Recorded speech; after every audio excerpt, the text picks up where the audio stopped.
तो मैं अभी जस्ट नहा के ही आया हूँ दोस्तों। अभी बज रहे हैं दिन के भाड़ में जाओ, टाइम नहीं मिल रहा मुझे, कहाँ से बताऊँ मैं, टाइम बताना जरूरी नहीं। मैं आ गया हूँ ना तुम्हारे पास, बस इतना ही काफी है। टाइम तुम वो समझ लो जिस टाइम पे तुम मुझे देख रहे हो।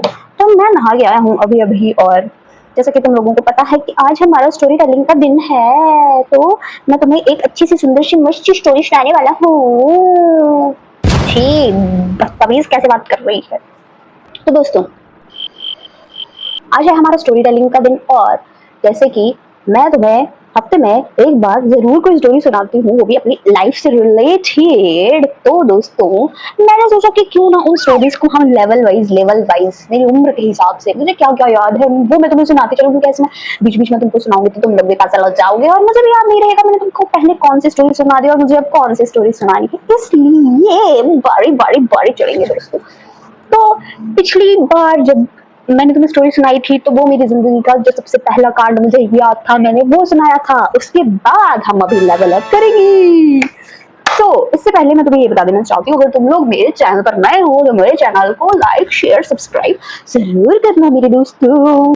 और मैं तुम लोगों को ये भी कहा था कि तुम लोग भी मुझे अपनी स्टोरी शेयर कर सकते हो। मेरी इंस्टाग्राम प्रोफाइल मैंने शेयर की थी तुमको, आज दोबारा तुमको अपनी इंस्टाग्राम की आईडी दे दूंगी, वहां पे तुम मुझे फॉलो कर सकते हो और तुम मुझे बता सकते हो कुछ भी, और कुछ नया कंटेंट लाना है तुम मुझे वो भी बता सकते हो। I will do as you say. तो दोस्तों, अभी तुमको ये साफ नहीं दिख रहा होगा क्योंकि मैंने लाइट जला रखी है कमरे की। बैकग्राउंड मेरे पास ऐसे भी कोई है नहीं, कोई परमानेंट सा बैकग्राउंड, तुम लोगों को पता ही है कैसा गरीब गलीच आदमी हूँ मैं दोस्तों, इसलिए थोड़ी देर एडजस्ट कर लो, फिर अभी थोड़ी देर में ठीक हो जाएगा ये। ओके, तो कुछ लगा लेता हूँ अपने लबड़ों पे लगा लेता हूँ, लबड़ों पे। अब लब्बड़ क्या होते हैं मैं तुम्हें बता दूं, पहाड़ी भाषा में लिप्स को कहा जाता है लब्बड़। तुम्हारी भाषा में लिप्स को क्या कहते हैं ये मुझे जरूर बताना कमेंट करके। हाँ, ये मैं लगा चुका हूँ, ये मैं लगा चुका हूँ लिप ऑयल। लिप ऑयल फर्क तो क्या पड़ेगा इनके ऊपर, but okay. I love you bitch. हाँ, I love you too guys. तो let's start. So hello everyone, welcome back to my YouTube channel where things make sense with a lot of nonsense. जी हाँ, तो आज मैं तुम्हें story सुनाने वाली हूँ अपने बचपन की। पिछली बार मैंने तुम्हें स्टोरी सुनाई थी जब मैं कहीं घूमने गई थी अपने पेरेंट्स के साथ, जब मैं 4 साल की थी। और तो उसके बाद आता है मेरा स्कूल वाला फेज। तो जब मैं स्कूल में जाती थी मैं तब भी तुम्हें स्टोरी सुनाती हूँ, ठीक है। मतलब क्या सीन पानी रहता था, क्या सीन पानी था वहाँ का। ओके, एक मिनट जरा मैं इसको ठिकाने लगा दूँ। तो आज की मेरी स्टोरी है जब मैं स्कूल जाती थी, ठीक है। तो जब मैं छोटी थी ना, मैं तुम्हें एक चीज बताती हूँ, जिस स्कूल में मैं जाती थी वो ज्यादा दूर नहीं था। मैं लोकल स्कूल में पढ़ी हूँ अपने एरिया के, तो था प्राइवेट स्कूल वो, लेकिन वो सिर्फ 2 किलोमीटर दूर था मेरे घर के। और ऊपर से बड़ी बात ये है कि उस स्कूल की जो एमडी मैडम थी वो मेरी दादी की सगी सहेली थी उसकी क्लासमेट थी बचपन की, ठीक है। तो उनका हमारे घर आना जाना रहता था दोस्तों, इसलिए मतलब तुम कह सकते हो मेरी बहुत ऊपर तक पहुंच थी उस टाइम में भी। और दूसरी बात ये कि मेरे स्कूल के सारे टीचर जो थे वो मेरी दादी से खड़े खड़े डरते थे। जितना एमडी मैडम से डरते थे उतना ही मेरी दादी से भी डरते थे, क्योंकि मैं तुम्हें आगे स्टोरी में बताऊंगी कि क्यों डरते थे स्टोरी लास्ट तक देखना। तो बात कुछ ऐसी है, हम स्कूल जाते थे, छोटी सी थी मैं, छोटी सी थी। मतलब मैं ये जो तुमको स्टोरी सुना रही हूँ ये शायद मैं कोई फर्स्ट सेकंड थर्ड क्लास की मैं होंगी शायद, तब की स्टोरी है। ओके, तो ऐसा होता था कि उस टाइम पे जब सर्दियों का टाइम होता था ना, तो हमारी क्लासेस बाहर लगती थी। अब मेरे स्कूल की बिल्डिंग थी बढ़िया सी, मतलब 3-4 माले की बिल्डिंग थी, और हमारे स्कूल में प्ले ग्राउंड बहुत ज्यादा थे भाई, 2-3 प्ले ग्राउंड थे। हमारे स्कूल बहुत शांत सी जगह पे था, वहाँ गाड़ियों का कोई हलचल नहीं आती थी, कोई कुछ नहीं आता था, मेन रोड से थोड़ा दूर था। और स्कूल के साइड में छोटी छोटी पहाड़ियां सी थी, तो वहां पे हम लंच करते थे। हमको खुली छूट होती थी, हमको असेंबली से पहले भी छूट होती थी, हम घूम सकते हैं कहीं भी, और लंच टाइम में भी हम कहीं भी घूम सकते थे, स्कूल के बाहर के एरिया तक ही, मतलब एक एरिया था वहां तक ही। तो सर्दियों में हम वहां बैठते थे, ठीक है, धूप धूप लगाने के लिए, सीखने के लिए, साथ साथ में पढ़ाई भी हो रही है, टीचर्स भी पढ़ा रहे हैं। तो एक क्लास नहीं होती थी वहां पे, बहुत सारी क्लासेस होती थी। मान लो पहाड़ी है तो एक पोर्शन पे एक क्लास बैठी है, उसके थोड़े ही दूर दूसरी क्लास बैठी है। भाई जो मजे लिए हैं ना, मैं तो बोल रही हूँ स्कूल टाइम में मैंने जितने मजे लिए हैं एज अ लड़की, उतने और किसी लड़की ने नहीं मारे होंगे। नॉट दूसरे वाले मजे पर, मतलब आवारागर्दी वाले दोस्त दिखाने वाले और इसकी बहुत सारी वजहें थी, सिर्फ यही वजह नहीं थी कि मेरी दादी एमडी की क्लासमेट थी। नो नेपोटिज्म, ठीक है। आगे बताता हूँ।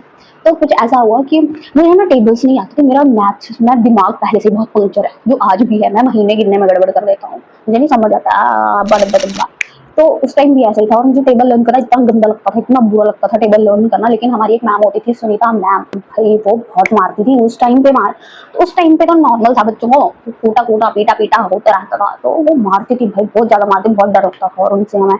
तो वो क्लासेस लेती, पहले तो ऐसा ही होता था एक ही टीचर लेता है सारी क्लासेस, छोटी क्लासेस तो ऑब्वियसली एक ही टीचर लेता है सारे सब्जेक्ट। तो बारी आती थी तो भाई हाँ चल टेबल सुना, ये सुना, वो 10 तक तो मैं सुना देता था कैसे ना कैसे, उससे आगे तो मेरे बस के ना है। 10 तक भी मैंने मुश्किल से लर्न किए थे, 5th क्लास मल्टीप्लिकेशन की वजह से वो भी, ठीक है।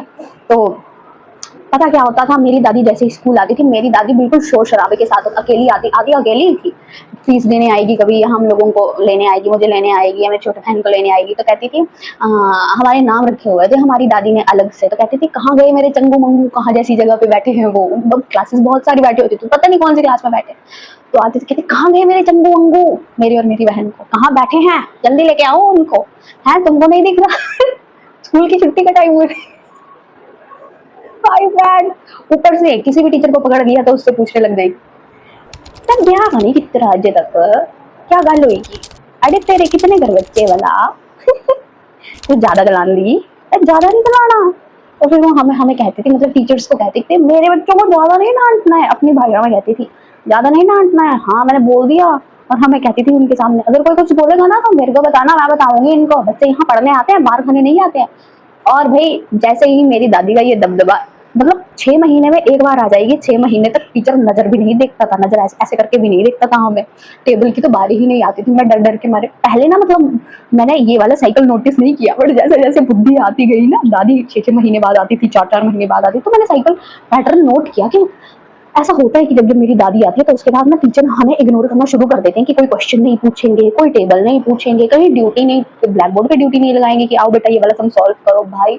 उसके बाद तो मैं अपनी दादी की फैन हो गई थी एंड आई वाज लाइक दादी माँ बताओ यार क्या करना है यार, तुम ही तुम हो। लेकिन हमारी दादी हमें खुद बहुत पीटती थी, घर में सारी कसर निकाल लेती थी और किसी को हाथ नहीं लगाना, मेरा माल है ये, मैं ही छुएंगा इसको ऐसा होता।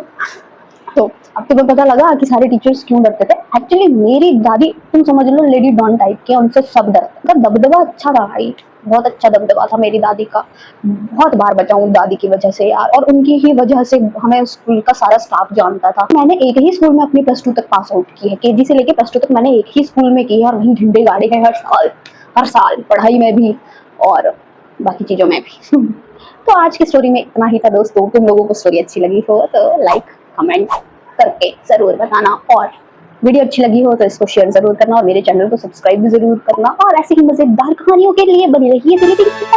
Bye bye.